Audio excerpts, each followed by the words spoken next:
tes berbasis komputer kan gitu kan ya. Pertanyaannya kan banyak dan setiap orang itu akan mendapatkan pertanyaan yang berbeda. Tapi bagaimana cara menghubungkan antara orang yang satu dengan orang yang lain gitu kan ya.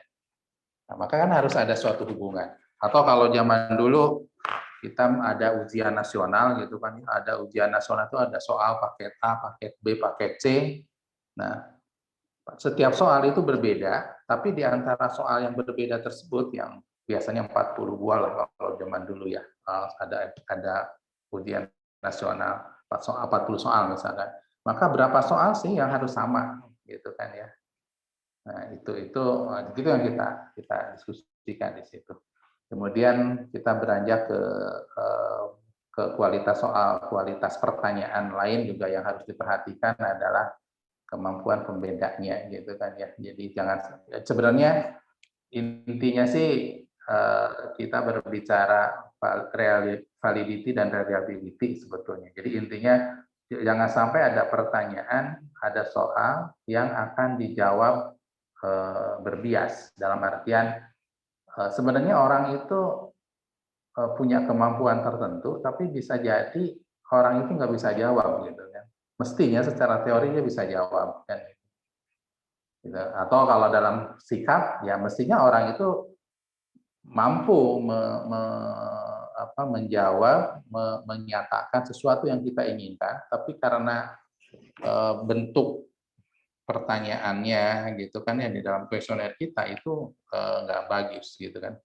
Makanya dalam menyusun kuesioner kan kita di statistik yang paling utama diperhatikan adalah reliability dan validity. Nah, ini dalam konteks lain kira-kira seperti ini.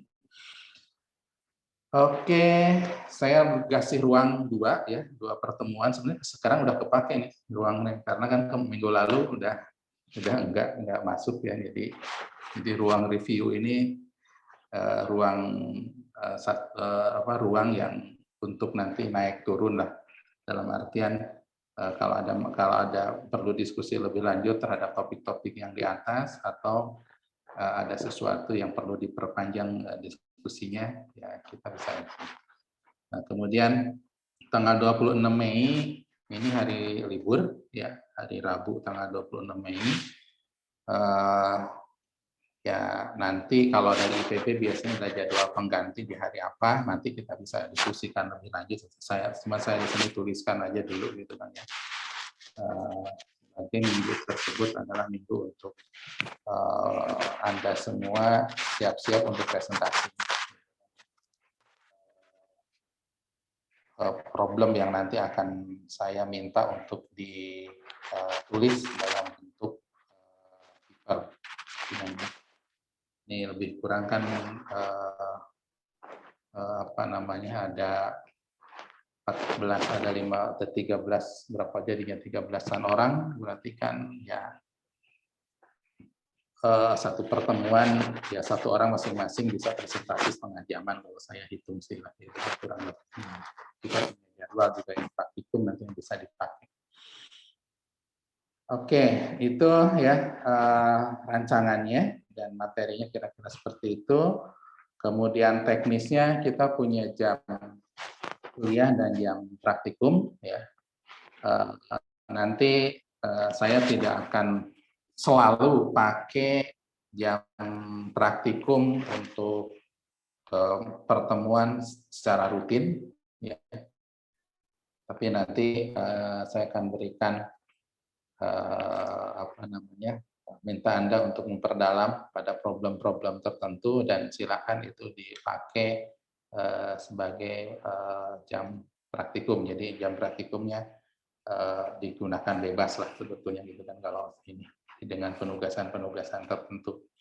Nah, nanti pada waktu-waktu tertentu mungkin nanti kita pakai kita sesuaikan dengan kondisi yang ada. Itu dari sisi jam praktikum. Ini kan pendidikan orang dewasa ya, saya percaya gitu kan ya, Anda akan memanfaatkan sebaik-baiknya. Oke, komponen ini karena ujung-ujungnya kan harus melaporkan nilai ya. Kalau saya sih senangnya nggak usah pakai nilai gitu. Kalau Anda senangnya jadi A semua kan gitu. Nah, kalau saya sih nggak usah lah, nggak usah pakai nilai gitu kalau bisa kan. Gitu. Ternyata karena harus ya, kira-kira komponennya seperti ini. Nanti ada penugasan-penugasan ya yang diberikan ya. Ya mungkin mayoritas nanti dikerjakan pada waktu praktikum atau mungkin waktu juga bisa lebih ya, kita lihat kondisi beban tugasnya seperti apa. Kemudian nanti ada sesi ujian tengah semester ya, waktunya nanti kita sesuaikan gitu kan ya. Ya kalau ngelihat dari sini sih sebetulnya kita akan libur itu Lebaran itu ya dari tanggal 5 sampai baru masuk lagi tanggal 26 gitu kan ya, Mei. Nah, itu adalah jeda Lebaran gitu kan ya di sini nih gitu kan ya. Jadi di sini ini adalah jeda Idul Fitri. 20 Mei ini udah 5 Mei ini sudah puasa ya, 26 Mei ini sudah masuk bulan Syawal kembali gitu kan. Jadi ini ada jadi presentasinya nanti setelah Lebaran lah. Nah, ini kalau dibilang setelah Lebaran kan semangat kan. Jadi biar Lebarannya maksudnya nyiapin papernya. Oke,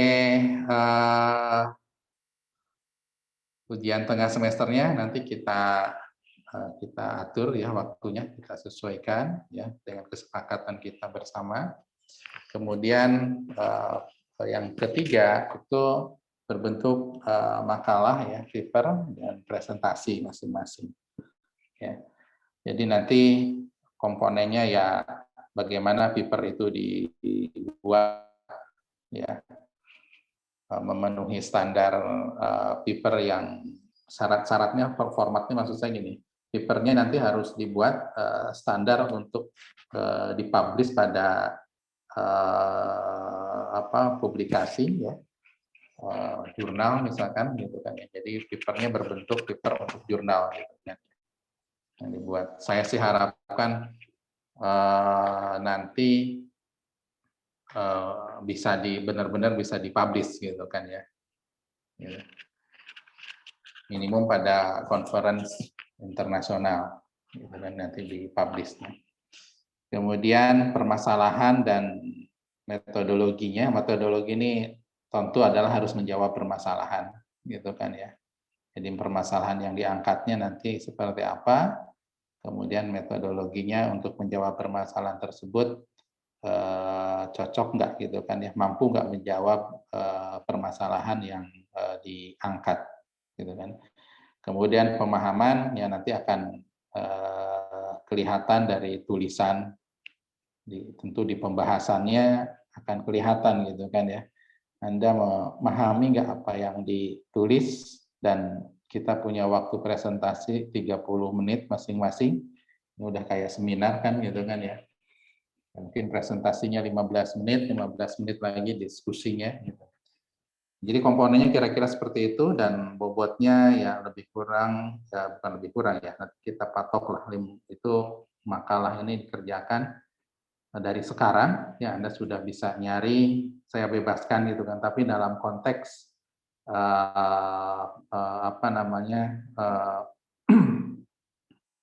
psikometrik.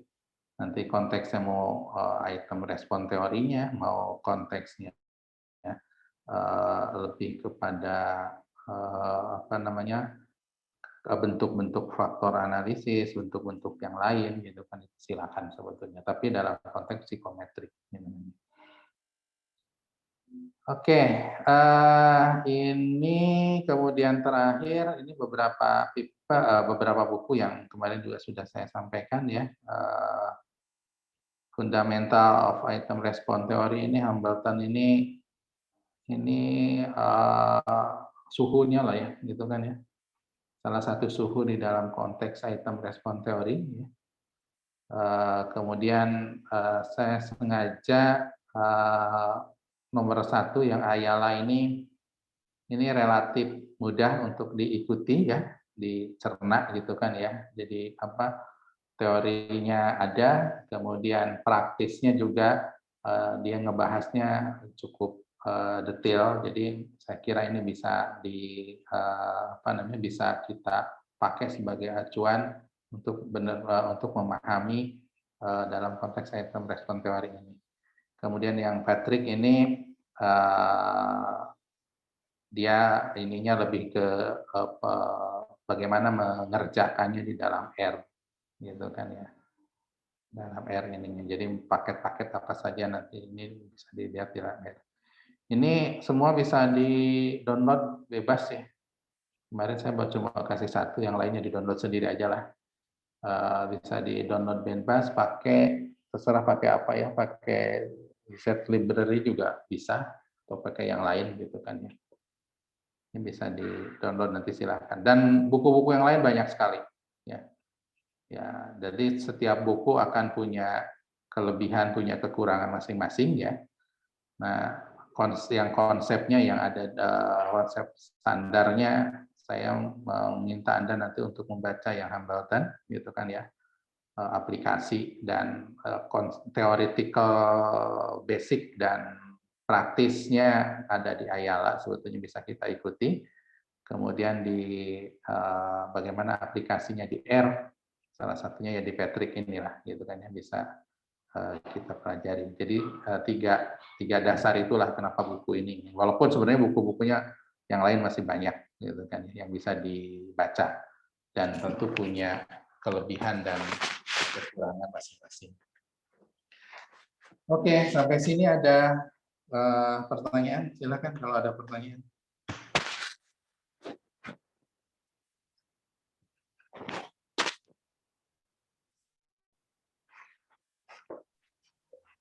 Pak, saya mau bertanya. Oke, ya.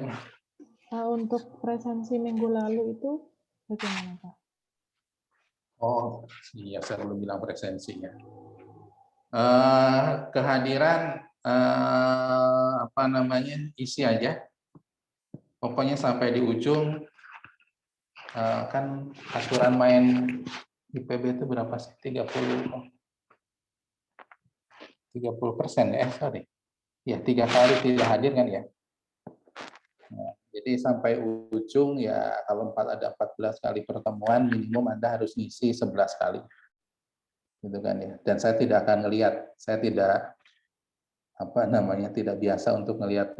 Ini direkam ya, nanti jangan diedarin ya rekaman. Dengan keluar maksudnya dari kita. Saya dari awal sebenarnya tidak pernah memperhatikan Anda mau hadir mau enggak, gitu kan ya. Jadi walaupun nanti nggak hadir ya, ini kan ngisi kehadiran di IPB Mobile itu kan sangat mudah. Jadi nanti isi aja. Yang jelas jangan sampai kurang dari 11 ya. Karena kalau kurang dari 11 nanti kalau pas dievaluasi ya mestinya tidak bisa mendapatkan nilai gitu kan ya. Atau harus ada treatment khusus daripada report di belakang. Jadi untuk masalah kehadiran ini diisi aja lah. Nanti saya juga mungkin ngisi ininya ngisi di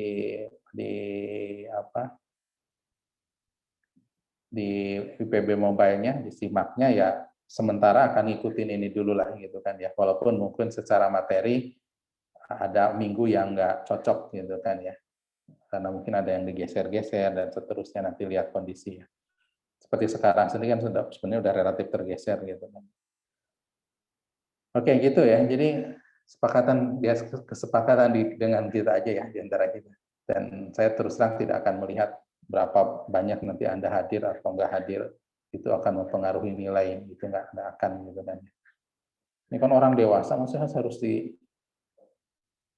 dipatok sama daftar hadir aja gitu kan. Cuma zaman kuno gitu. Katanya sekarang sudah merdeka belajar gitu kan. Kok masih dipaksa sama daftar hadir gitu kan. Itu mendua itu sebenarnya orang-orang. Oke, sebenarnya kalau merdeka belajar kan nggak mesti harus ketemu gini juga. Saya tinggal kasih baca ini selesai kan. Enak tuh bagi saya sebenarnya. Oke, ada lagi, silakan. sebelum kita lanjut.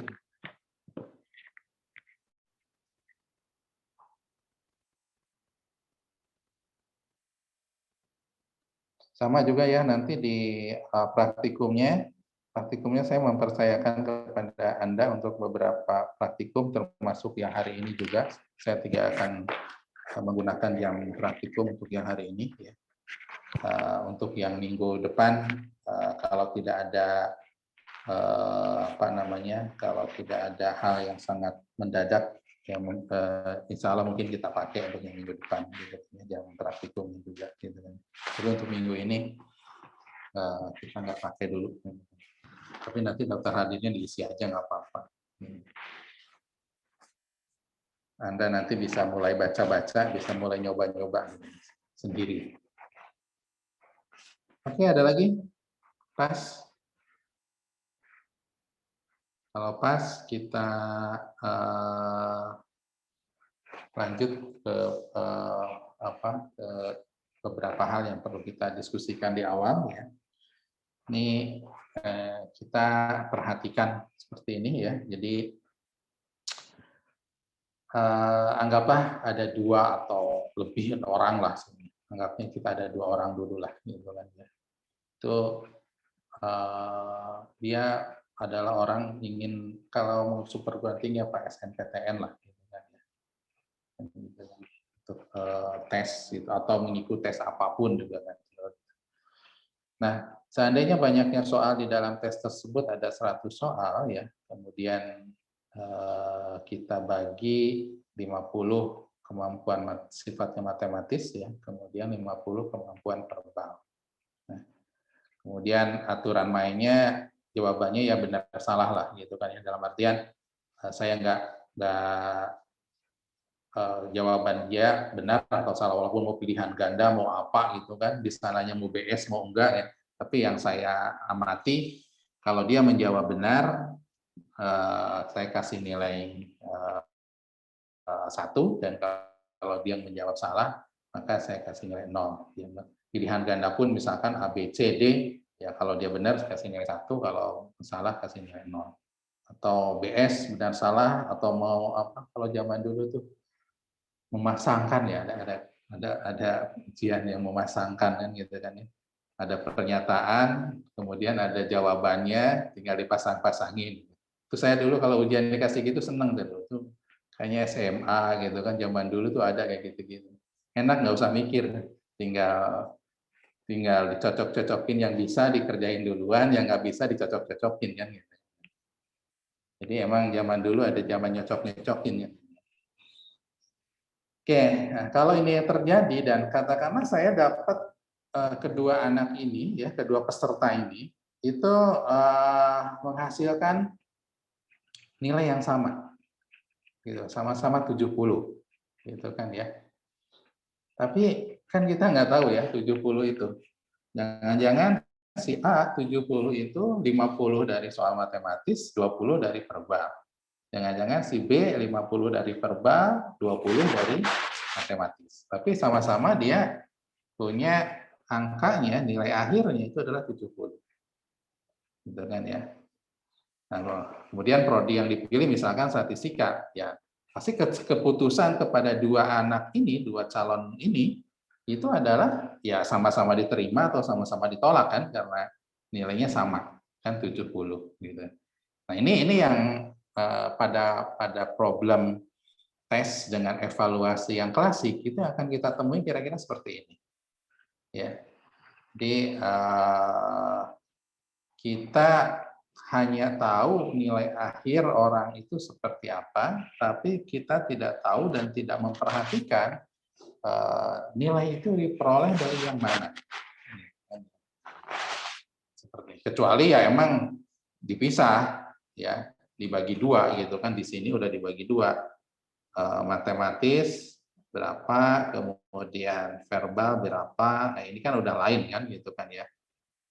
Sehingga kalau diterima itu kalau ini lebih besar dari something gitu kan ya, konstanta tertentu, ya ini lebih besar dari konstanta tertentu. Ini lain cerita. Nah, tapi dalam konteks ini seringkali kita 100 soal ini dikerjakan, kemudian dilihat berapa nilai yang diperoleh, kemudian cut off-nya berapa untuk bisa diterima. Nah, permasalahannya di sini tentu adalah kedua calon tersebut itu sebenarnya punya kemampuan yang sama atau enggak.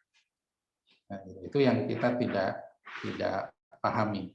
Nah, dalam konteks item respon teori, nah justru kita akan mengevaluasi itu, ya.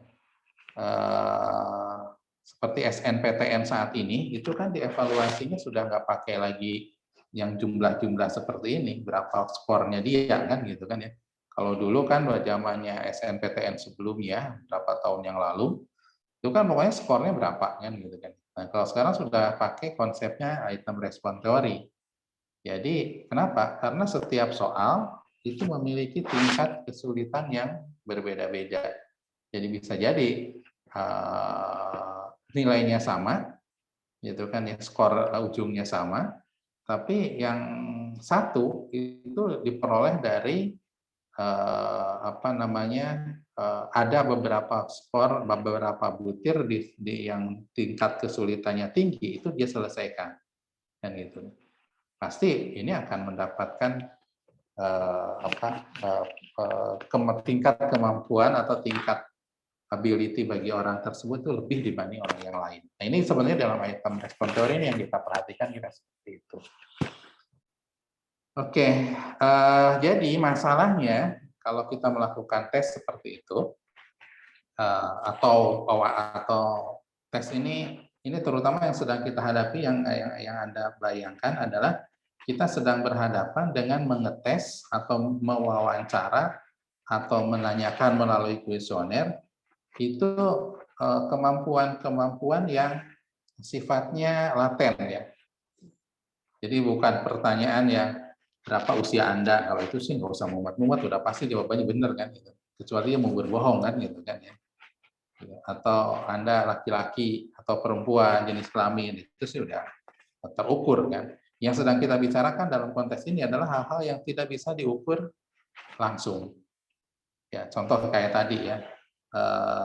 Kalau tadi kan dievaluasi itu kan sebenarnya kita ingin memprediksi untuk soal seperti ini itu bagaimana kemampuan calon mahasiswa tersebut ya, apakah kira-kira akan mampu untuk menyelesaikan program atau enggak. Sebenarnya yang namanya SNPTN itu kan kira-kira seperti itu, gitu kan ya.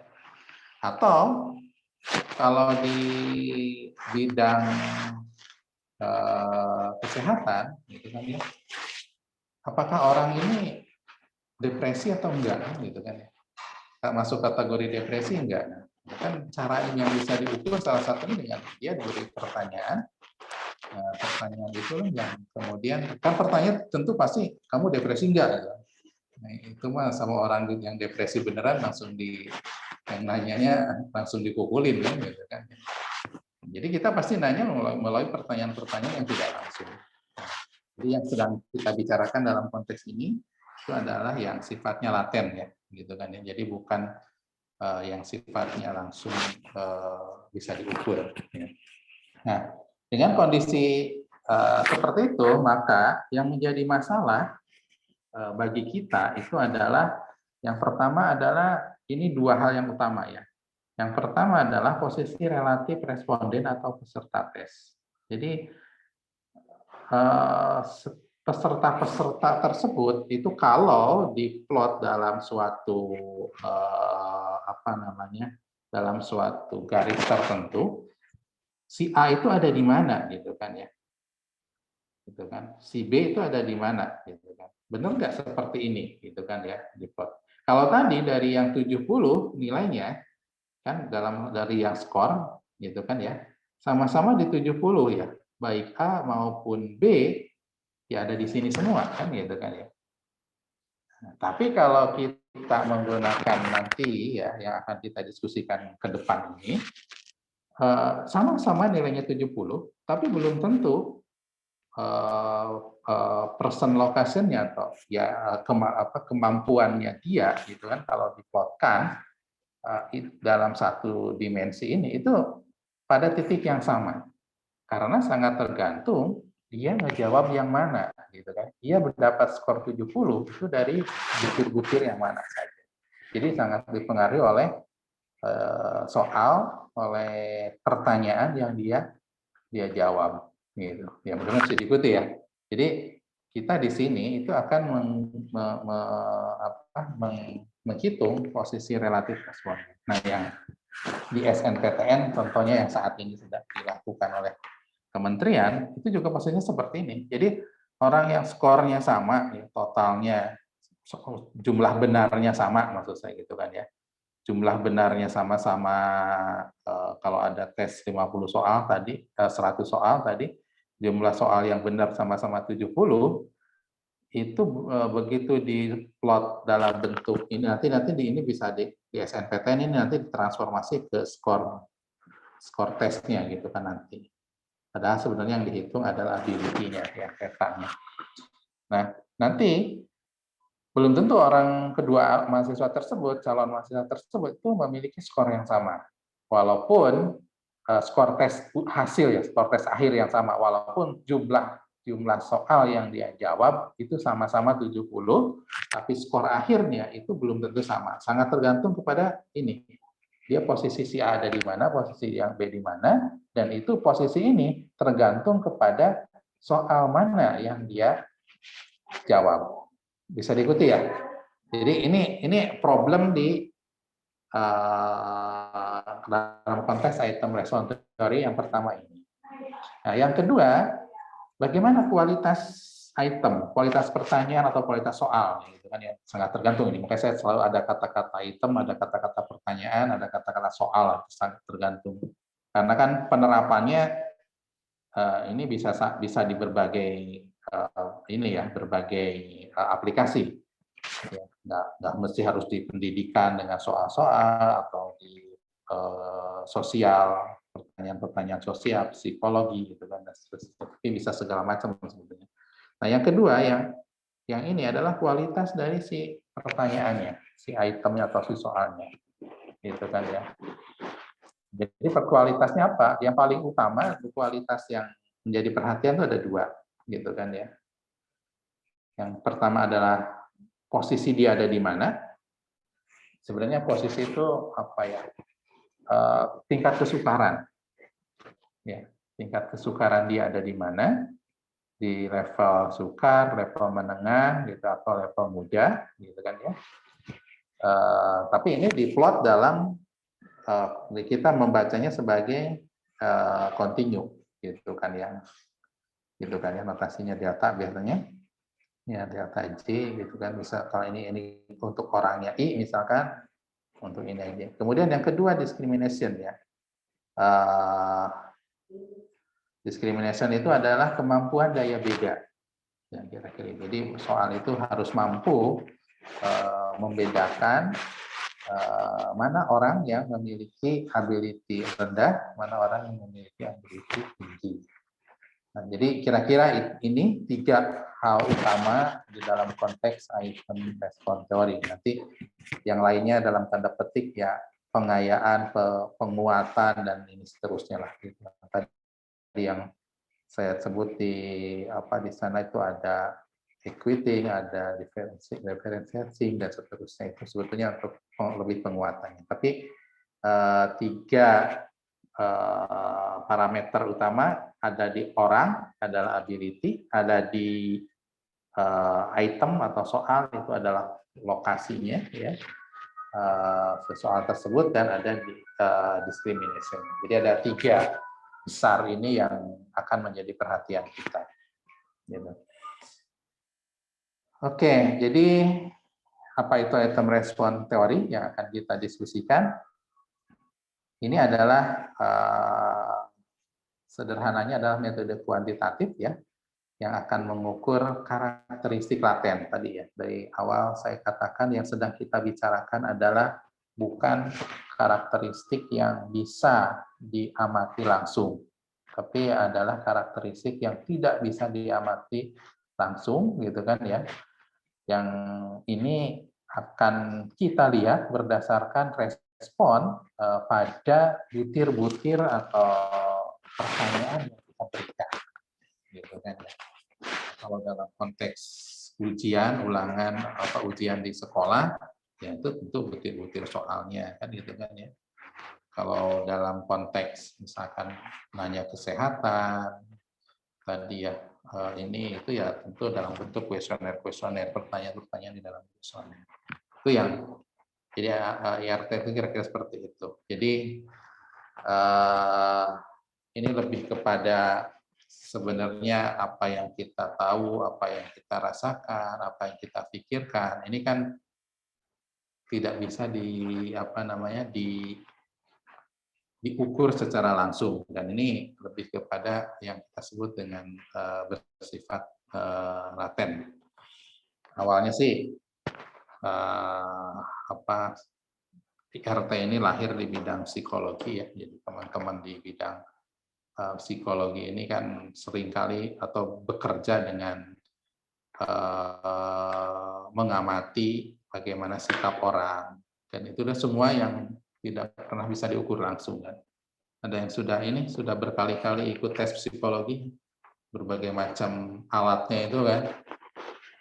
Ada yang suruh ngegambar kayak, suruh apalagi situ, suruh gambar rumah sama pohon gitu, sama orang kan gitu kan ya.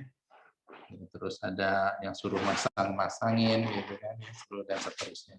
Tergantung kepada tujuannya sebenarnya di sana. Oke, ini istilah-istilah aja ya.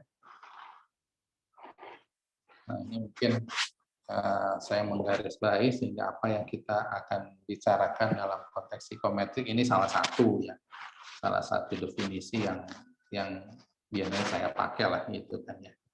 Jadi psikometrika itu adalah ilmu yang mempelajari bagaimana cara mengukur, ya, menguji, menilai terkait dengan yang sifatnya laten, keterampilan, gitu, pengetahuan, kemampuan, sikap, gitu kan, perilaku individu, ya, pencapaian akademis, ya. Kalau tadi kan soal-soal di ujian ya sebenarnya ke pencapaian akademis, gitu kan ya. Sikap gitu kan ya, tadi ya kalau orang stres atau enggak kan gitu kan, dan seterusnya, depresi atau enggak seterusnya ya, walaupun yang paling mudah digambarkan yang terakhir lah, yang pencapaian akademis. Jadi intinya kita berbicara dengan cara kuantitatif gitu kan ya, mengukur yang sifatnya laten. Nah, itulah kurang lebih. Jadi kita berbicara secara kuantitatif untuk mengukur yang sifatnya laten. Jadi itulah yang akan kita pelajari dengan mempelajari psikometrik ini. Gitu kan. Jadi bagaimana sih kita mengevaluasi, mengukur yang sifatnya laten yang ada pada orang secara kuantitatif, dan bagaimana cara meyakinkan kita bahwa alat ukur tersebut, soal-soal tersebut, pertanyaan-pertanyaan tersebut itu baik untuk mengukur apa yang kita inginkan. Jadi di belakangnya kan pasti kita akan berbicara, karena ini ada pertanyaan-pertanyaan yang sedang kita bicarakan juga, ya secara sederhana kan validity, reliability kan. Kalau di statistik pasti kalau kita nyusun kuesioner, ya dua itu adalah modal yang paling utama yang harus diperhatikan kan gitu kan, validity dan reliability. Oke, ini saya kira sudah saya saya sudah ini ya yang barusan, bahwa pengukuran terhadap laten tidak dapat diukur secara langsung gitu kan ya, tapi bisa dilihat di ini yang banyak dipakai di teman-teman psikologi kan. Kalau dia ingin melihat bagaimana kemampuan kita, kalau nanti tes wawancara untuk untuk kerjaan kan, gitu kan ya. Belum tentu orang yang IPK-nya paling besar itu diterima gitu kan. Karena dan setiap pekerjaan itu akan yang dicari itu orangnya pasti beda-beda karakteristiknya. Ya. Jadi kalau Anda mau jadi karyawan, ini trik rada ininya dikit gitu ya. Kalau di situ dibutuhkan orang, Anda juga, oh di situ dibutuhkan orangnya yang penurut gitu kan. Tapi kalau Anda sikapnya sudah menjadi pemberontak lah dalam tanda petik gitu kan ya. Anda ingin bebas, Anda hanya ingin mengungkapkan ide-ide ini terus, saya jamin hasil tes Anda tidak akan cocok dengan kerjaan tersebut. Tapi kalau pekerjaan tersebut membutuhkan orang yang punya gebrakan-gebrakan, ya, berani tampil memimpin, berani mengarahkan orang, dan Anda orangnya tipe itu, ya pasti akan cocok, akan berhasil.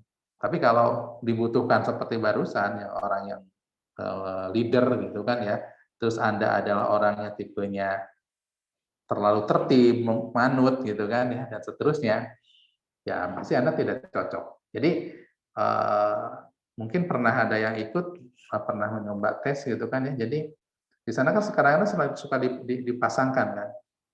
Ada beberapa poin gitu kan, terus ditanya mana yang paling cocok dengan Anda dan mana yang paling tidak cocok. Dan ngebanding-banding itu bisa aneh-aneh gitu kan ya. Gitu kan. Anda misalkan lebih suka apa ya, lebih suka lebih suka menyatakan pendapat di depan umum, atau misalkan Anda lebih suka membuat hal-hal, misalnya katakan melipat-lipat keterampilan, melipat kertas gitu. Nah itu kan sebenarnya dua hal yang kontradiktif gitu kan ya.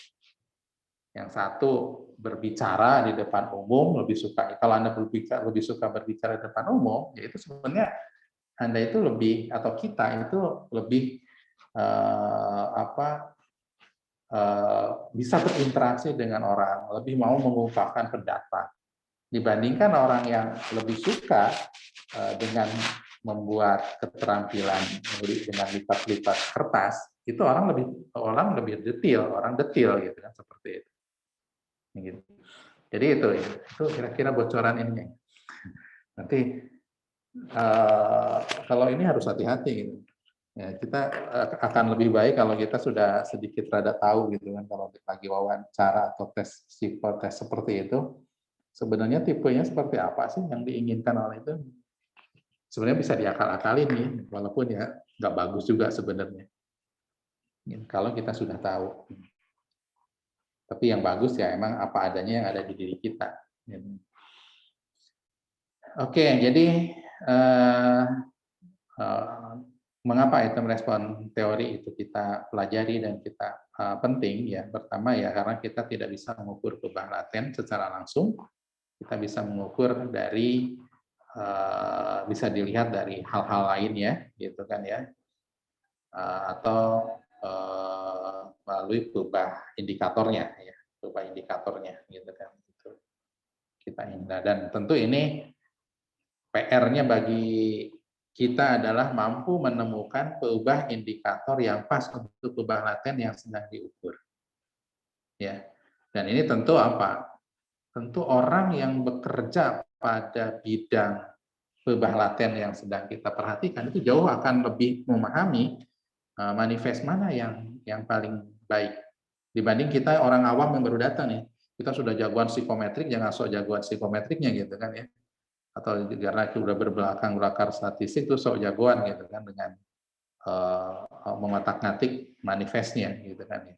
Nah, kalau saya sih sarankan, atau saya yang sering pengalaman yang saya lakukan adalah begitu kita bekerja dengan bidang lain, pasti orang lain itu ada yang jauh lebih memahami hal tersebut. Ya. Dan itu adalah kelemah lembutan orang statistika gitu kan ya. Kita tidak pernah merasa jagoan untuk bidang-bidang. Oke, mungkin dari sisi kuantitatif kita bisa memberikan masukan-masukan. Tapi kalau katakanlah lagi tadi dalam bidang psikologi orang gitu kan ya, orang ini sebetulnya kemampuannya seperti apa, pasti ya orang psikologi lah pasti jauh lebih canggih, lebih mampu karena dia sudah mempelajari lebih dalam dari kita ya, kalau ininya apa, manifestnya apa yang kira-kira atau hal-hal yang lain juga nanti.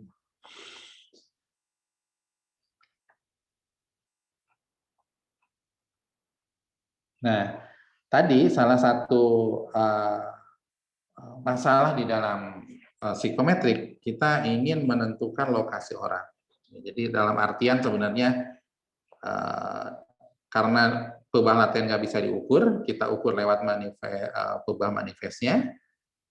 Saya pakai pendekatan tertentu tanda petik gitu kan ya. Jadi ini adalah metode sebenarnya. Nanti metodenya seperti apa yang akan kita lakukan pada konteks statistik. Nah, yang ingin kita lakukan, posisi orang itu ada di mana, gitu kan? Tadi ya. Jadi kalau ini adalah posisi orang, kalau ini adalah kecerdasan, misalkan ya, kalau dari soal ujian, gitu kan ya, semakin ke kanan ini adalah punya kecerdasan tinggi atau IQ kan gitu kan ya, kan ada tes IQ kan juga kan nggak pernah ada tes IQ pasti tidak pernah ada ditanya langsung atau diukur langsung kan nggak ada, tapi tes IQ dilakukan dengan manifest variabel yang harus diselesaikan oleh orang. Nah, sehingga nanti ujungnya akan dapat skor ya. Sebenarnya awalnya sih kalau standarnya ini dari hingga tahingga ya. Tapi kemudian nanti sedikit dikonversi menjadi berapa nilai maksimum dan berapa nilai minimum gitu kan ya. Nanti akan ada konversi. Kalau teoretikalnya benar dari hingga sampai tahingga. Seperti itu. Sama dengan tadi yang contoh di ujian untuk masuk perguruan tinggi SNPTN, ya begitu diplot dengan standar psikometriknya, ya plotnya adalah tahingga sampai tahingga. Ya kemudian kita konversi, diberikan nilai berapa kemungkinan maksimum dan berapa kemungkinan minimum nilainya, sehingga nanti si A ada di mana, si B ada di mana, gitu kan ya posisinya, misalkan seperti ini, gitu kan. Walaupun mungkin A dan B itu secara jumlah soal yang dijawab itu mungkin bisa jadi sama, tapi secara plot dalam kemampuan ya, dalam ability, dalam hal ini mungkin kecerdasan yang sedang kita ukur, ya A bisa jadi lebih besar dari B atau sebaliknya kan gitu kan. Ini jadi ini yang dilakukan gitu kan ya.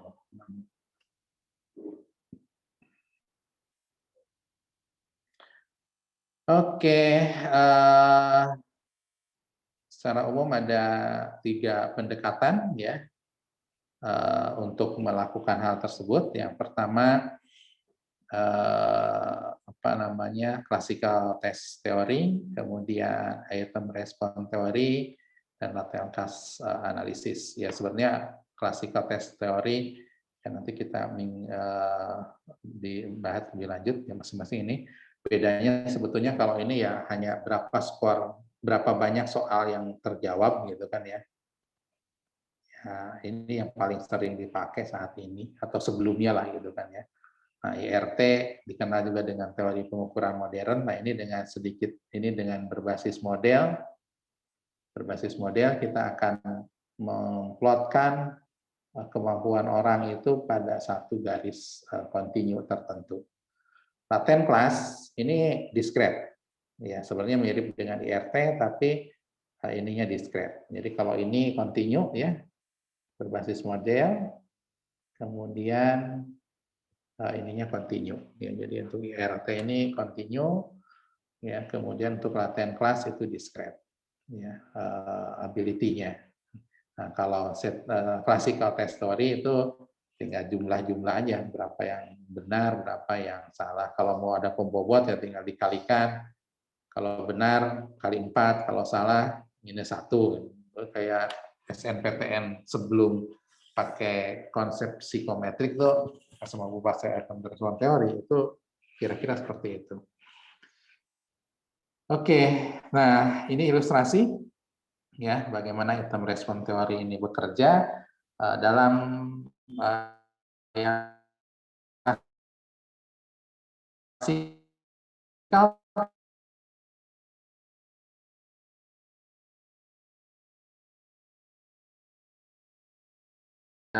5 soal untuk si A, ini nilainya 4 kan, diberi nilai 1, yang salah diberikan 0. Bisa aja kan yang benar ini kan 4, dikalikan 4, yang salah minus 1, misalkan bisa aja kan, itu sah-sah saja aturan ini. Tapi untuk konteks ini saya 1 dan 0. Si B ini skornya 1, ini skornya 2, ini skornya 4, ini skornya 2. Gitu kan. Kalau kita lihat dari sini, ya maka ya A dan D ya itu sama-sama memiliki skor 4. Berarti itu akan, kalau dari tradisional ya ini, itu ya dia akan kita sebut ya memiliki kemampuan atau memiliki karakteristik yang sama, terserah latennya apa, kalau kecerdasan atau kemampuan atau apa kan gitu kan. Kemudian C dan E juga sama, dan yang paling rendah kemampuannya itu adalah B karena skornya 1 gitu kan ya. Nah, apakah betul-betul ini kondisinya seperti ini ya? Kalau kita lihat gitu kan ya, yang D ini diperhatikan itu mampu menjawab di mana soal 5, item 5 itu yang lain nggak mampu menjawab. Gitu kan ya. Walaupun sama-sama nilainya 4 antara A dan D, gitu kan ya. Bisa jadi yang D ini punya kemampuan yang lebih tinggi. Gitu kan. Karena pada soal yang, kalau soal yang banyak nggak dijawab kan biasanya yang sukar ya, gitu kan ya. Itu yang harus menjadi perhatian. Jadi bisa jadi A dengan D itu ya sebenarnya punya kemampuan yang berbeda. Gitu kan ya. Nah, ini. Kemudian bagaimana kalau dilihat dari sisi soalnya? Kalau dari sisi soalnya itu kan soal sulit dan soal tidak sulit itu kan berapa banyak orang yang bisa menjawab ya. Kalau di klasikal evaluasi ini. Jadi kalau contoh ini dari 5 orang yang menjawab itu adalah 3. Ini 3/5, ini adalah 4/5, ini adalah 2/5, ini adalah 3/5, dan ini adalah 1/5. Yang paling sedikit menjawab, biasanya itu yang kita sebut soal yang paling sulit. Yang paling banyak dijawab, ya itu adalah soal yang paling mudah. Itu di klasikal. Di klasikal ini kan seperti itu. Jadi di klasikal ini kan untuk mengevaluasi orang, ya kita tinggal ininya ke kanan, ya ke jumlah kolom, gitu kan ya, dalam konteks yang berikutnya. Untuk mengevaluasi item, lihatnya ke bawah. Berapa banyak orang yang mampu menjawab pada soal tersebut, mampu menjawab dengan benar. Maka semakin banyak yang mampu menjawab dengan benar, maka soal itu adalah soal yang mudah, dan semakin sedikit yang menjawab dengan benar, maka itu adalah soal yang susah. Jadi kalau ini mau dikelaskan mudah sedang, ya mungkin ini 3 dan 2 ya, yang jawabnya yang benarnya 3 dan yang benarnya 2 bisa kategorikan sedang, misalkan jawab 4 benar itu mudah, yang hanya 1 orang mampu jawab, itu dalam klasikal ya. Nah, di dalam IRT yang kita evaluasi adalah bagaimana respon dari setiap orang itu pada setiap item. Jadi diperhatikan untuk semua itemnya. Jadi kalau di klasikal ini kan tidak memperhatikan item per item, soal per soal. Pokoknya skor total seperti apa, maka itulah posisi orang. Nah, pada IRT karakteristik laten yang kita ukur ya, yang kita evaluasi itu didasarkan pada respon pada setiap item. Ya, jadi setiap itemnya seperti apa, jadi contoh ini nanti gambarannya katakan ada saya plot tiga item. Ini item apa namanya? Ini item ke 5, kemudian ini item kedua, gitu kan ya. Dan ini apa namanya, katakan item ketiga ya yang sedang, gitu kan ya. Kira-kira seperti ini, gitu kan ya. Nah, jadi karakteristik dari itemnya kita bisa lihat di mana dia. Jadi contoh kalau item 2, orang dengan kemampuan ability -2, kemampuan ability kecil lah gitu.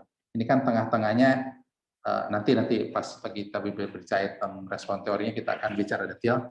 Jadi yang sedang-sedang ini kan berapa peluang dia akan menjawab benar, 0,5 gitu kan ya, itu kira-kira ya ada di tengah-tengah lah, gitu kan ya, kira-kira seperti itu konsep dasarnya. Jadi nomor 3 ini kan pertanyaan yang sedang, jadi orang itu ya orang yang wajar-wajar aja, orang yang biasa-biasa itu juga peluang untuk jawab benar salahnya itu lebih kurang 0,5 kan gitu kan. Nah, apa namanya?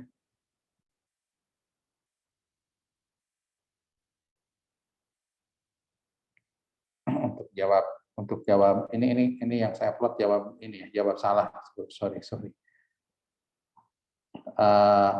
Kemudian bagaimana untuk bisa menjawab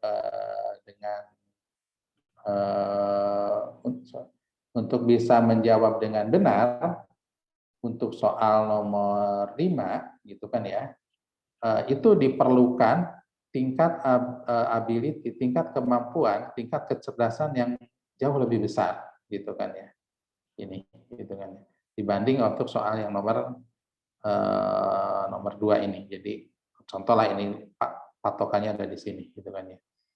Jadi kalau soal nomor 2 ya, ability kecil aja itu sudah mampu menjawab dengan benar. Tapi untuk soal nomor 5 harus memiliki ability yang besar, cukup besar untuk baru bisa mampu menjawab dengan benar. Kira-kira seperti itulah gambarannya.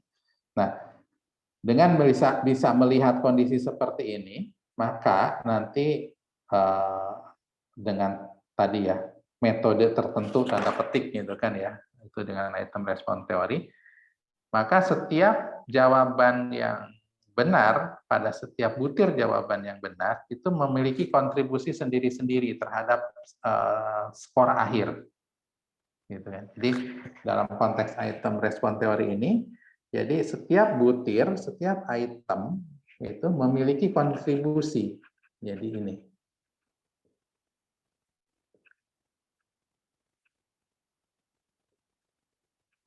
Yang tidak sama ya, saya tulisnya proporsional aja ya, proporsional tanda petik, gitu kan ya. Jadi setiap butir itu akan memiliki kontribusi yang tidak sama.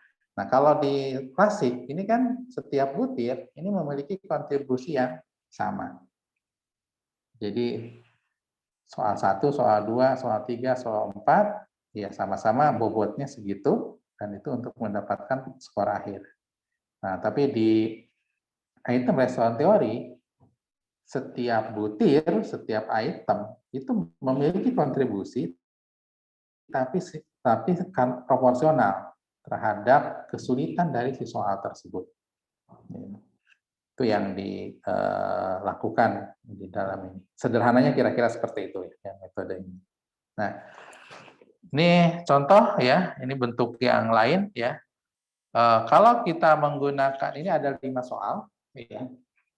Jadi ini soalnya soal 1, soal 2, 3, soal 4, soal 5. Jadi ada 5 soal di sini. Nah, grup yang atas ini artinya apa? Semua soal dijawab salah oleh orang sebanyak 691 orang. Jadi nilainya, skornya 0 gitu kan ya. Ini skor dia 0. Gitu kan ya. Untuk yang klasik. Ya, untuk klasik gitu. Nah, ini ada orang-orang yang skornya 1, gitu kan ya. Itu berarti hanya benar satu soal dari yang 5, gitu kan. Nah, benarnya di mana? Bisa benar di satu. Kalau benar di satu, ya itu ada 2.280 orang. Ada yang benar di 2, ada benar soal di 3, ada yang benar di apa namanya, di 4, gitu kan ya. Sini ada yang ini di 5, ya, di soal nomor 5 benar, gitu kan. Nah, dan secara klasik, metode klasik, ya dia sama-sama skornya 1, mau benar dimanapun.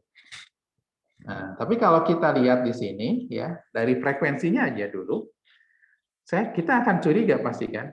Soal nomor 1 ini mampu dijawab benar oleh 2.280 orang dari sekian orang yang skornya 1, kan gitu kan.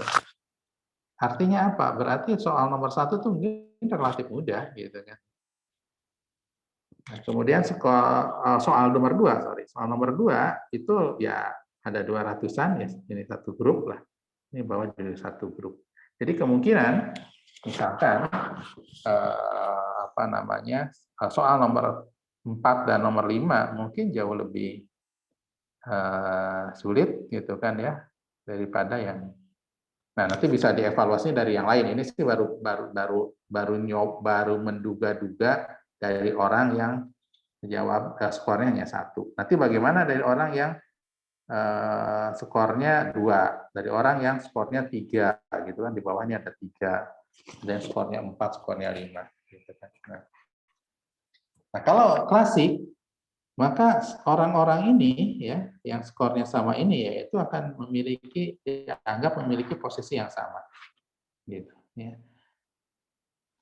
Oke, itu dari sisi orang. Tadi gambar dari seorang seperti ini ya, yang klasik, yang ini nanti posisinya A dan posisinya orang tertentu ada di mana, itu nanti lebih lanjut. Nah sekarang yang sisi kiri itu adalah soalnya, gitu kan ya.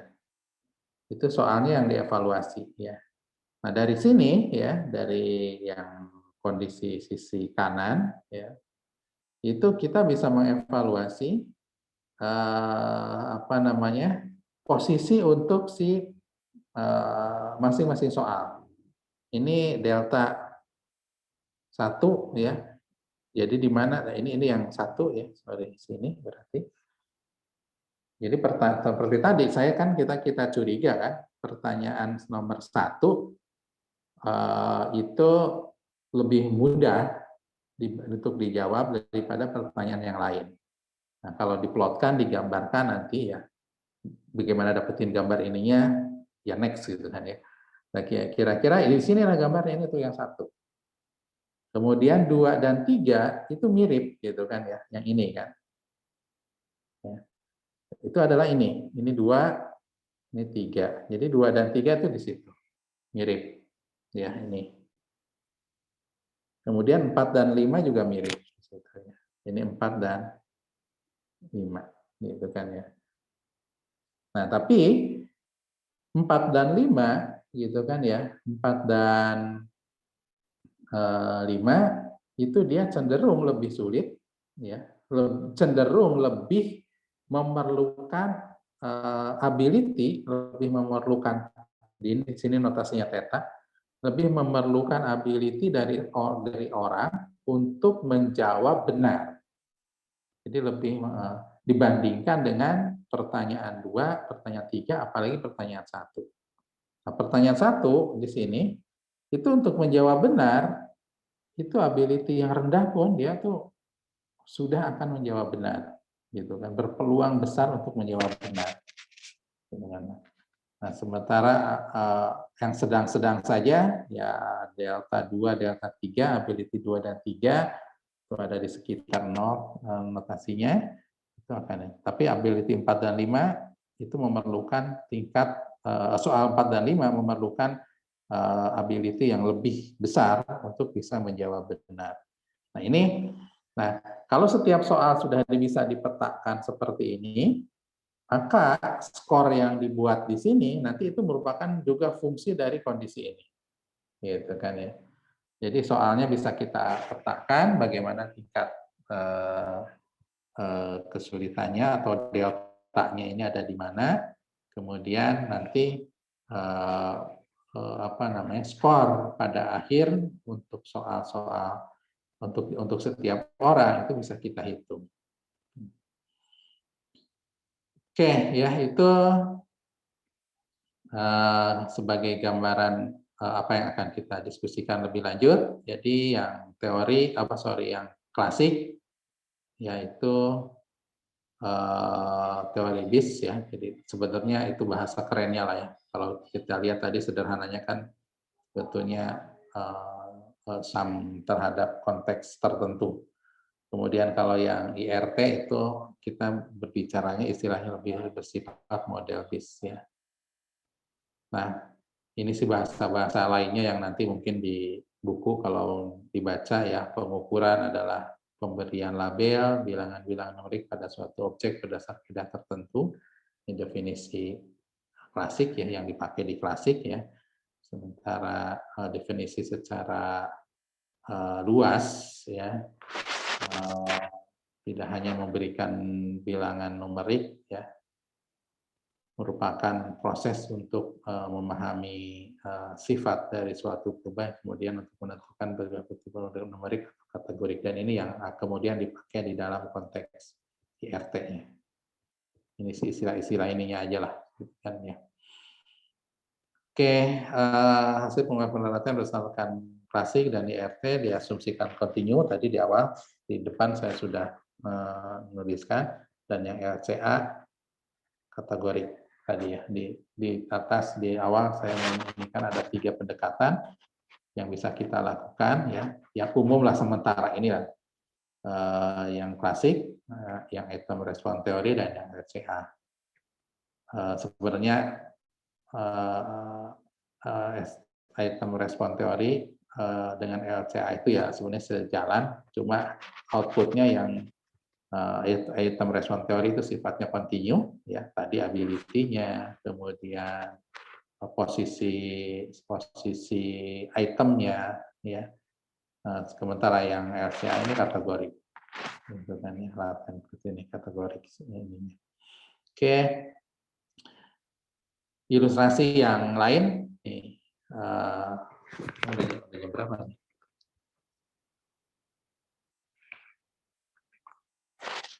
Ya bentar lagi lah.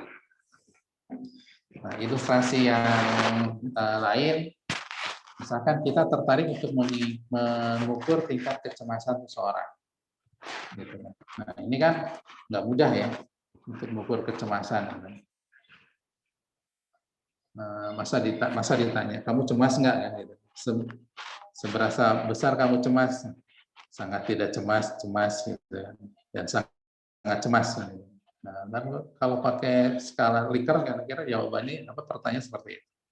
Nah, ini yang harus kita definisikan dulu ya, kecemasan itu apa sih, dan ini tentu yang mampu mendefinisikan ya, kalau kita mungkin dari sisi statistik ya nggak ini ya, harus orang yang ya psikolog lah di situ ya, kecemasan ini apa sih gitu kan ya. Contoh misalkan kalau kecemasan ini kita anggap sebagai suatu perasaan gelisah ya, hingga dari kondisi umum lah sampai ke tidak mampu mengatasi suatu ancaman gitu kan, misalkan gitu kan ya, seperti ini salah satu definisi yang sering dipakai ya.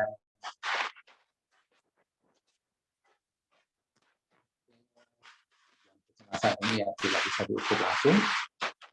Proses pengukuran kecemasan ini itu nanti bisa bermacam-macam.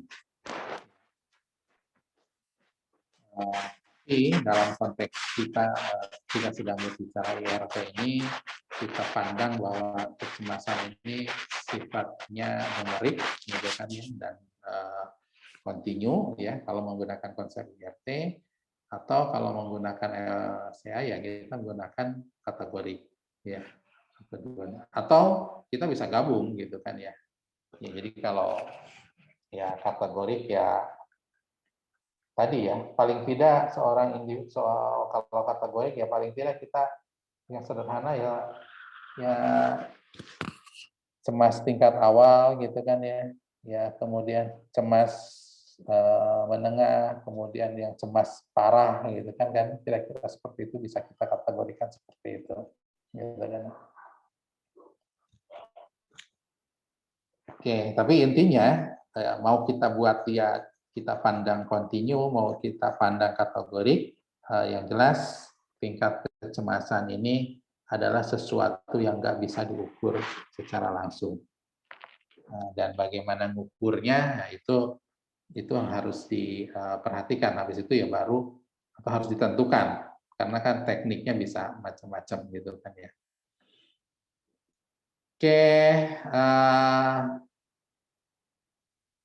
saya nanti bisa di inilah.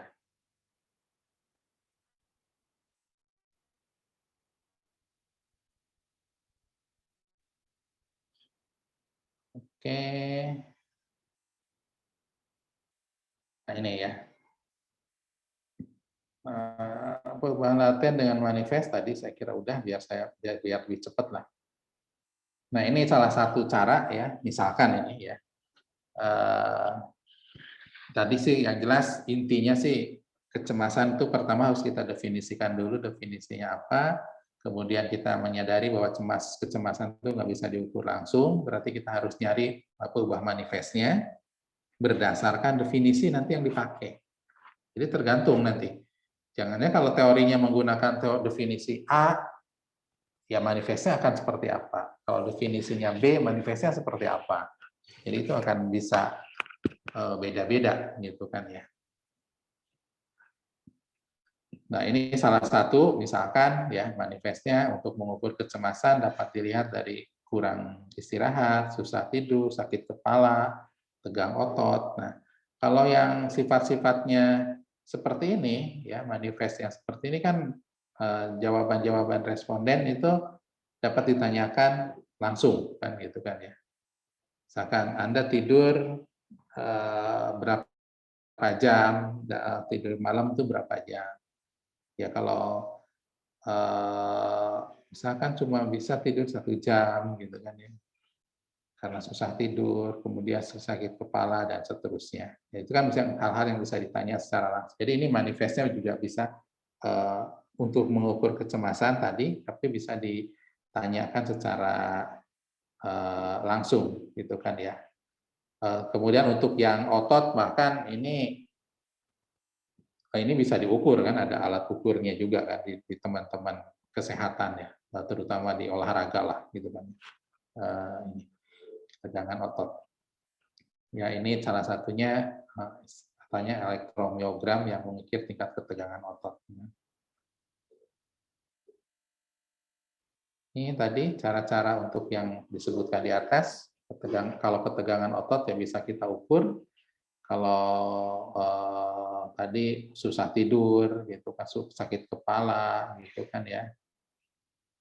Ini di teman-teman kesehatan nih sudah ada alat untuk galvanic skin response untuk mengukur kelenjarnya. Orang yang cemas nih kan kadang-kadang keringatnya kan mudah ya. Ya, yang cepat cemas itu salah satunya ya apa namanya ya tangannya kan yang berkeringat atau ya dan seterusnya, itulah ilustrasi yang bisa di ini gitu kan ya. Yang bisa dilihat gitu kan. Nah, ini tentu ya alat ukur yang sudah dikembangkan oleh nanti apa namanya kalau sudah belajar ini nih nanti digabungkan dengan belajar machine learning, ini bisa digabung ini kan bagaimana mendeteksi kecemasan orang. Nah nanti dengan konsep machine learning ya robotik otomatis kita misalkan melalui ini bagaimana denyut jantungnya, bagaimana keringatnya, terus dibuat metode klasifikasi. Nah, ini bisa mendapat bisa keren itu kan, nanti bisa didagangin gitu kan. Jadi gabungkan dengan machine learning ya klasifikasi sebetulnya dalam konteks machine learning-nya. Kemudian ciri-ciri orang cemas itu seperti apa yang bisa diukur dari badannya. Ya, bisa mungkin suhu tubuhnya, bisa denyut jantungnya, gitu kan ya, masalah keringatnya dan seterusnya. Ya gitu ya. Sehingga nanti ya sebenarnya alat tersebut ujungnya bisa dipakai untuk segala macam. Anda sekarang kan kita lagi ramai yang Ginos ya, yang teman-teman dosen UGM yang dosen fisika UGM menghasilkan. Itu kan penelitian dia itu sebetulnya awalnya bukan untuk COVID gitu kan. Dia udah lama sekali penelitian dia itu lakukan gitu kan untuk yang lain. Tapi emang alat itu digunakan untuk mendeteksi hembusan napas itu mengandung apa, gitu kan ya. Nah ini kan machine learning sebetulnya, dia metode klasifikasi. Kemudian karena sekarang ada COVID, dia evaluasi orang yang COVID itu di dalam hembusan napasnya itu seperti apa pencirinya apa, gitu kan ya. Nah itu yang dia evaluasi terus sehingga akhirnya didapatkan seperti ini. Kemudian gold standarnya lah. Jadi orang yang COVID itu ciri utamanya adalah seperti ini misalkan gitu kan ya. Nah kemudian itu kan apa? Itu kan training kan ya di dalam konteks machine learning, metode klasifikasi. Nah kemudian kalau kita punya objek baru, kemudian kita cocokkan dengan yang kita sudah punya. Kan kandungannya segala macam, kemudian kita putuskan ini diprediksi COVID, ini diprediksi tidak COVID. Tentu dengan ada peluang kesalahannya, kan gitu kan ya. Nah ini juga sebetulnya kalau Anda ini bisa gabung nih sama teman-teman dari yang pinter pemrogramannya gitu kan ya, atau yang punya alatnya di fisika, bagaimana cara ngedeteksi tekanan satu alat bisa langsung ngedeteksi tekanan darahnya, bisa langsung ngedeteksi denyut jantungnya, bisa langsung mendeteksi pola keringatnya, gitu kan. Nah data itu nanti menjadi peubah ya, jadi feature gitu kan di kita. Kemudian itu yang kemudian diklasifikasi sehingga nanti keluar ya, oh ini memiliki tingkat kecemasan seperti apa dan seterusnya. Oke, ini tawaran menarik ini.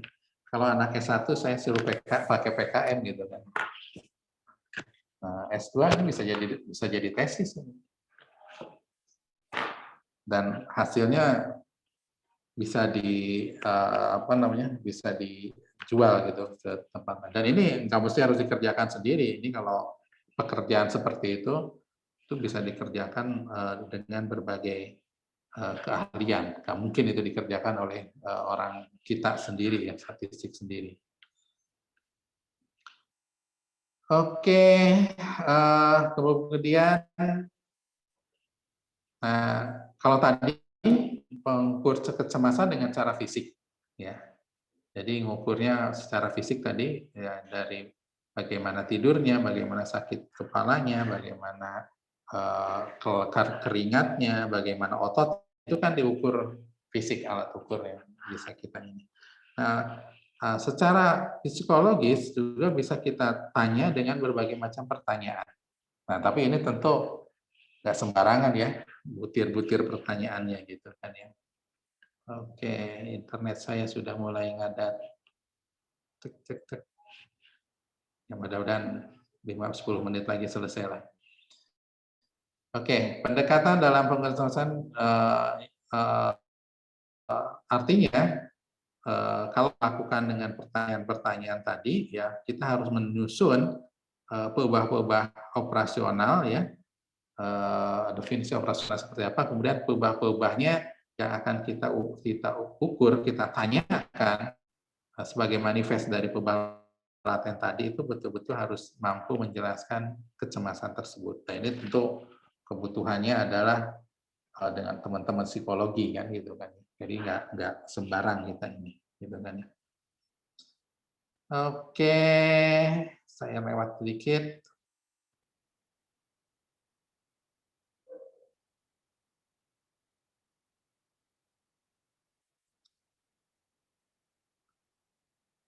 Oke, nah ini saya kira sebagai kesimpulannya dari ngobrol-ngobrol hari ini bagian ngobrol semua gitu kan. IRT merupakan suatu pendekatan untuk menghubungkan data hasil amatan ya pada seorang dengan lokasi orang tersebut pada perubahan laten. Jadi menghubungkan hasil amatan pada seseorang dengan lokasi orang tersebut pada perubahan laten. Jadi ya, jadi yang saya tunjukkan dengan jadi si A itu ada di mana, si B ada di mana pada suatu lokasi, pada suatu skala tertentu, gitu kan ya. Itu untuk orangnya, gitu kan ya.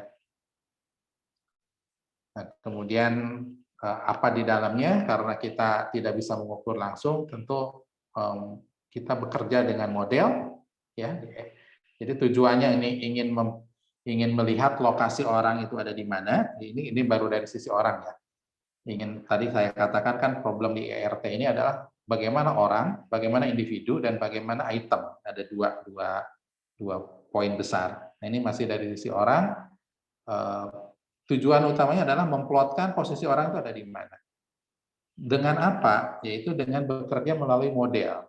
Bagaimana menghubungkan ya antara perubahan laten yang sedang menjadi perhatian dengan perubahan manifestnya. Jadi ya bagaimana model itu berupaya untuk menghubungkan perubahan laten dengan manifestnya, gitu kan ya. Dan kemudian baru itu yang digunakan untuk mendapatkan ya sebetulnya modelnya, metodenya ini ya bagaimana menghubungkan karakteristik individu ya yang laten tadi dengan item instrumen item tersebut ya untuk respon diamati. Ini sih bahasa standar inilah ya. Saya sih menyebutkannya bahwa ini adalah metode bagaimana metode statistika bekerja gitu kan ya. Pendugaan parameternya bekerja karena kita akan menghubungkan perubahan laten dengan manifest. Kira-kira itulah pendugaannya seperti apa dan seterusnya. Tentu cara menduga ini kan bisa berbasis sebaran, bisa tidak berbasis sebaran. Ya, jadi ya katakanlah kalau berbasis sebaran, kalau kita menggunakan likelihood gitu kan ya. Nah, nanti pertemuan kita berikutnya ya kita akan berbasis sebaran ya likelihood makanya akan dipakai. Bayes juga sebetulnya bisa kita pakai. Ya mungkin nanti di akhir-akhir kita singgung bagaimana pendugaannya dengan Bayes gitu kan ya. Oke, ini sih tadi sudah dibahas ya bahwa itu dalam satu ini. Kemudian nah, yang kedua dalam IRT juga ya kita juga akan berbicara tentang itemnya. Kalau tadi tentang objek, kalau tadi sebelumnya ini tentang objek, jadi bagaimana orang diplotkan pada skala kontinu tertentu, sehingga posisi relatif antar orang bisa kelihatan.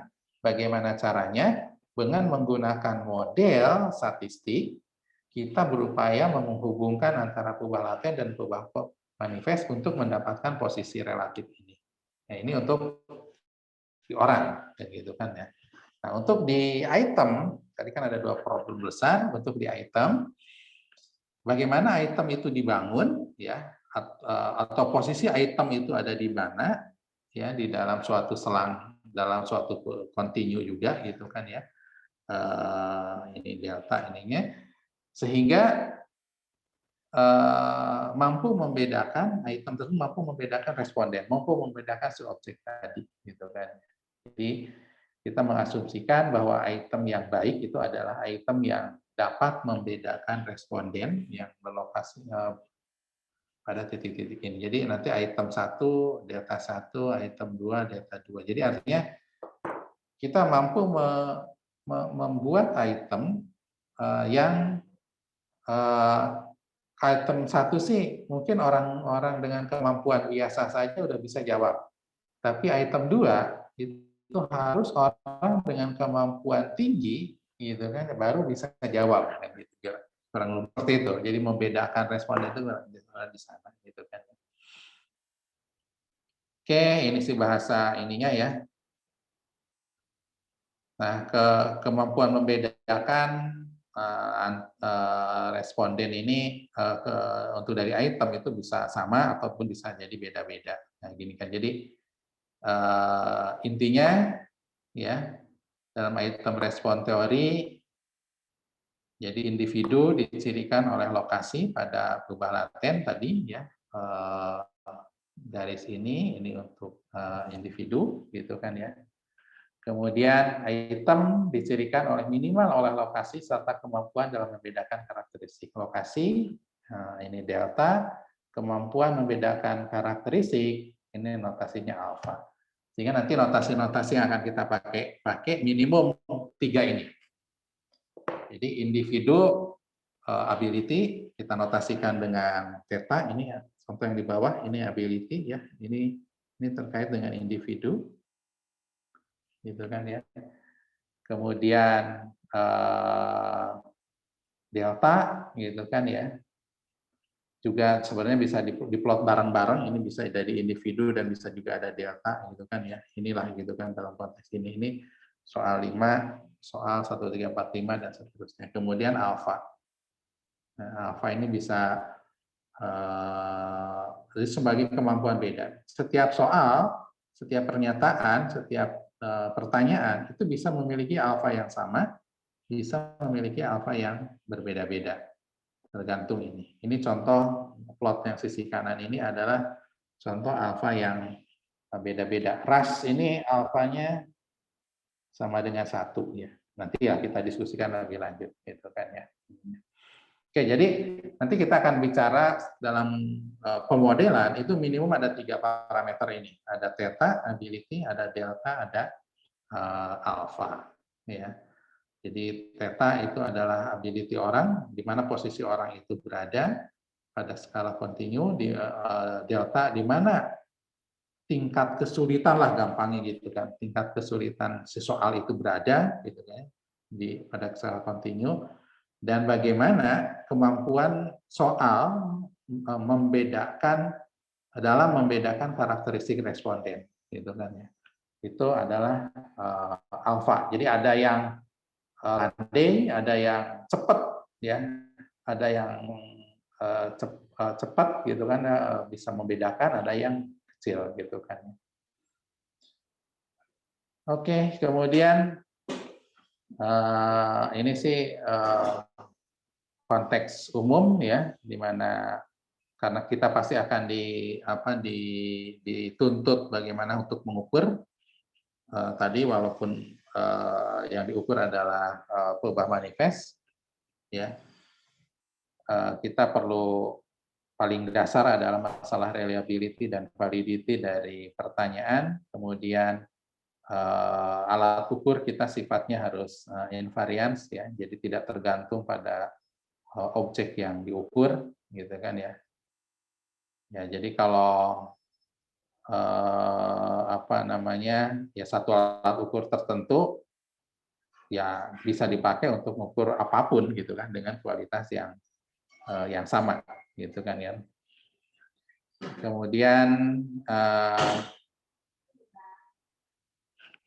Kemudian bersambung ya.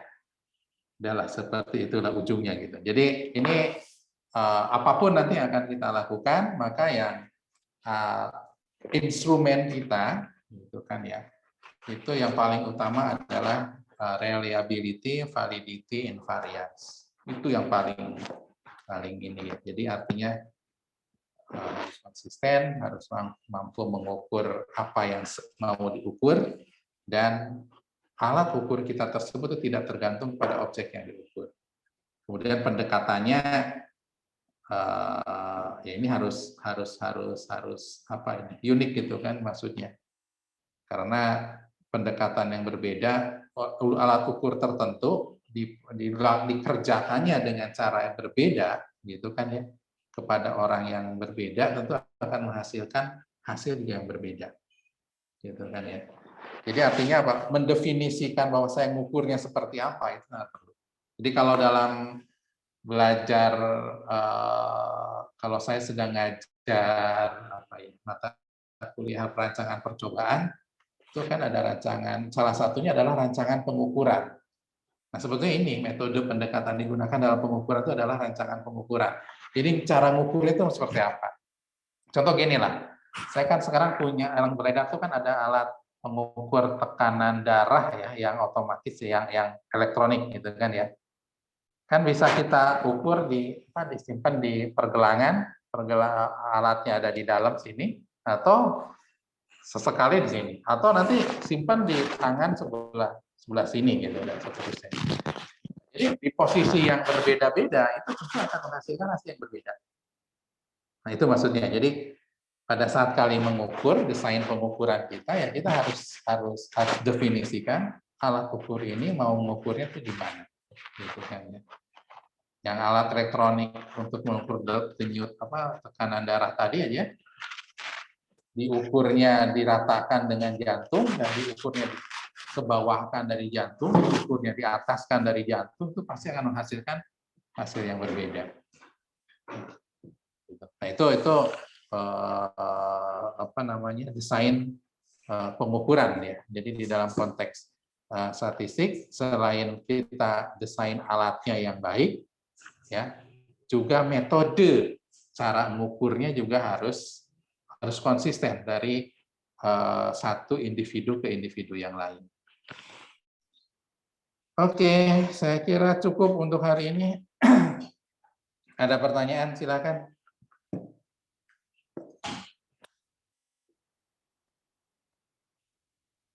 Mas.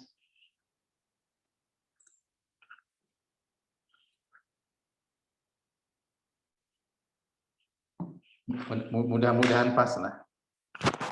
Karena saya juga harus nyari air minum ternyata.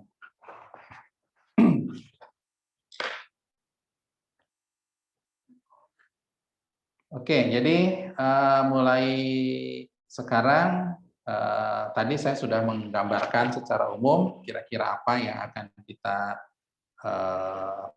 kita pelajari ya. Sebentar, saya belum. Nah, mulai sekarang silahkan mulai buka baik itu yang di buku atau nanti melalui nyari-nyari melalui jurnal gitu kan ya. Anda mau nulis apa di akhir gitu kan ya. Mau nulis yang saya sebutkan sebagai bahan dari mata kuliah perkuliahan ini. Terus terang perkuliahan ini ininya terus pendek lah gitu kan ya. Kok nggak ada nih? Sebentar. Materi yang dibahasnya itu terus terangnya tidak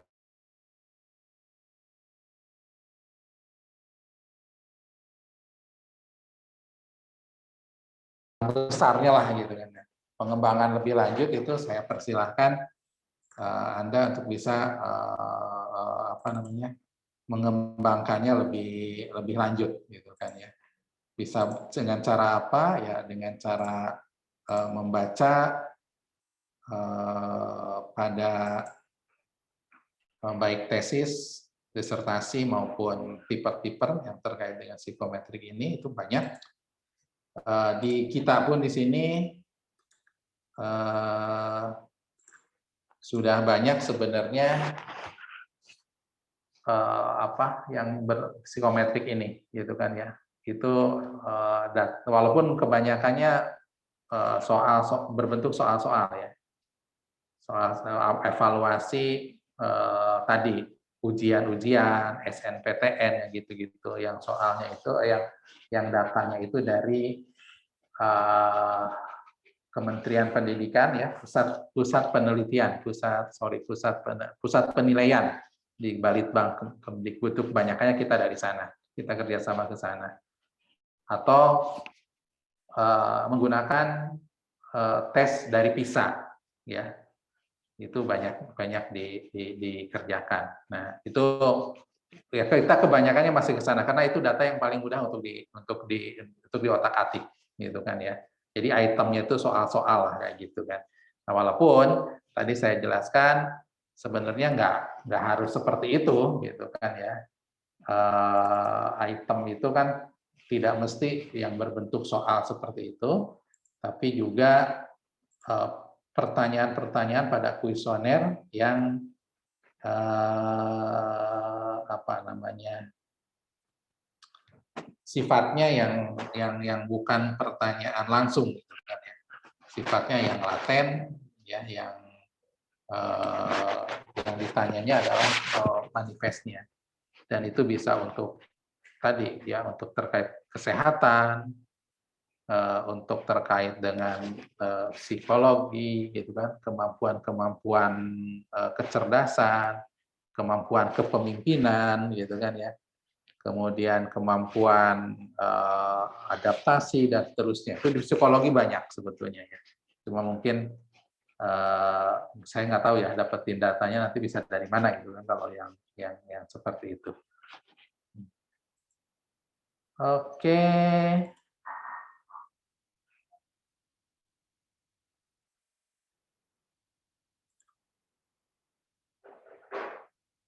Sebentar.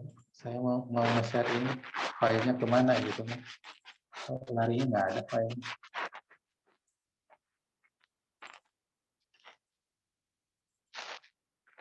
Saya supaya nanti nggak nge-share lagi. Tunggu sebentar. Sambil nunggu kalau ada yang mau bertanya.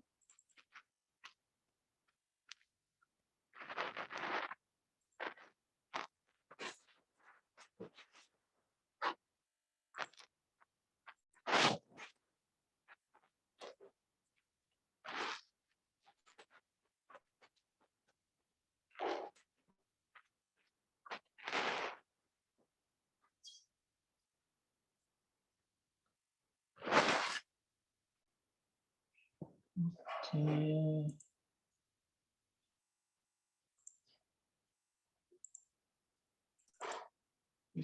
Belum ada.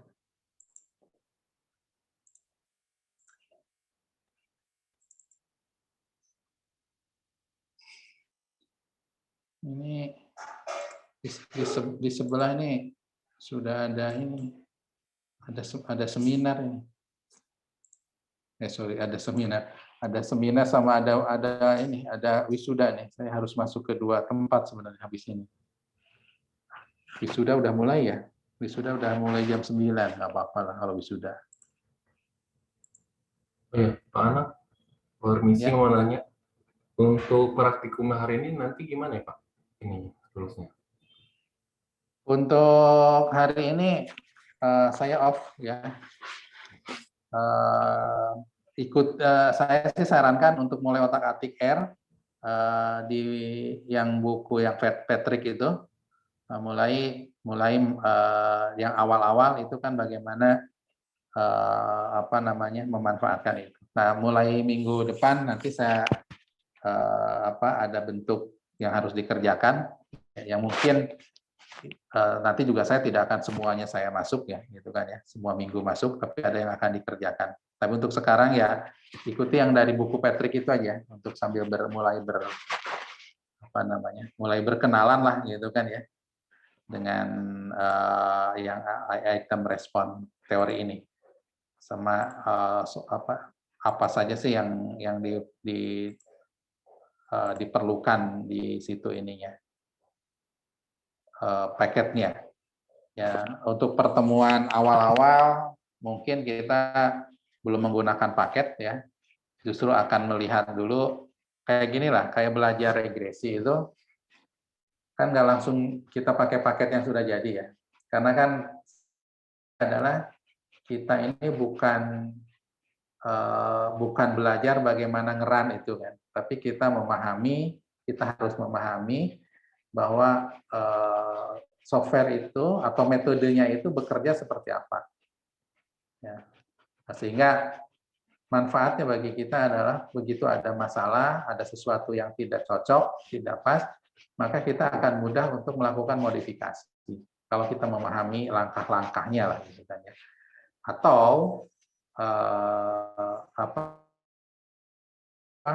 kita akan mudah untuk melakukan interpretasi kalau kita memahami langkah-langkah. Tapi kalau kita tahu-tahu sudah ada angka gitu kan keluar gitu kan. Nah, itu kan mumet kan. Nah, gitu. Jadi ya pertemuan pertama nanti yang IRT, kemudian nanti di situ ada ada likelihood gitu kan ya. Nah, itu sebenarnya sebagai awal bagi kita untuk mengevaluasi, melihat bagaimana metode itu bekerja. Ya. Nanti setelahnya baru kita gunakan beberapa paket yang biasa dipakai, gitu kan ya, di dalam konteks item respon teori ini. Oke, saya sudah send file yang barusan, sudah bisa diambil ya.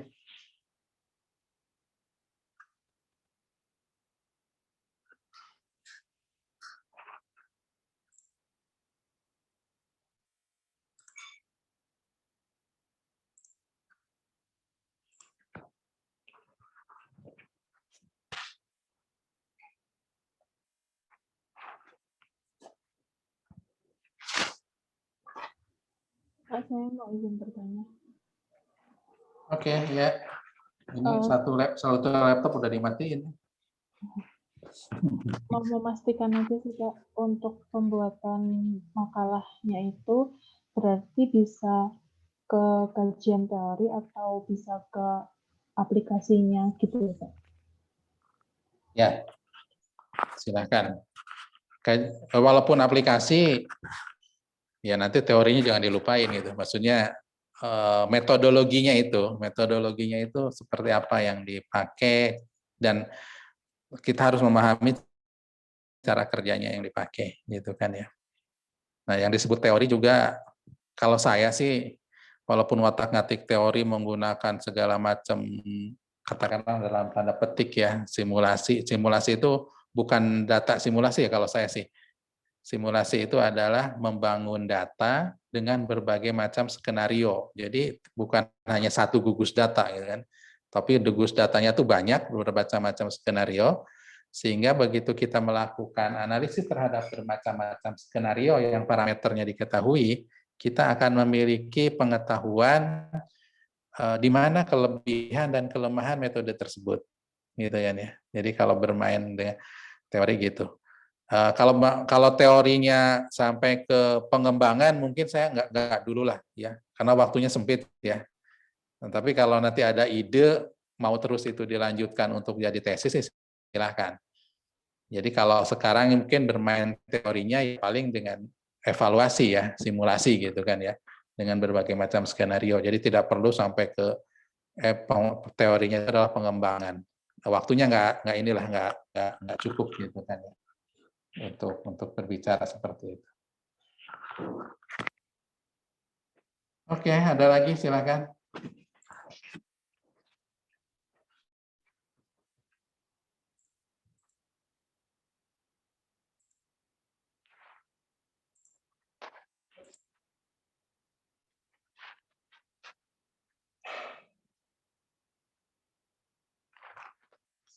Oke, kalau nggak ada, saya kira cukup. Oh, daftar hadirnya ya nanti dilihat-lihat aja ya. Nanti mungkin saya habis ini atau siang nanti di ini. Ya mungkin nanti saya isi sampai 7 juga gitu kan.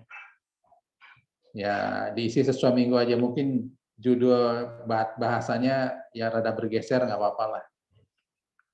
Setengah-setengah tutup mata aja. Oke, saya live ya. Kalau Anda masih mau ngerumpi silahkan. Saya live-nya tidak di end.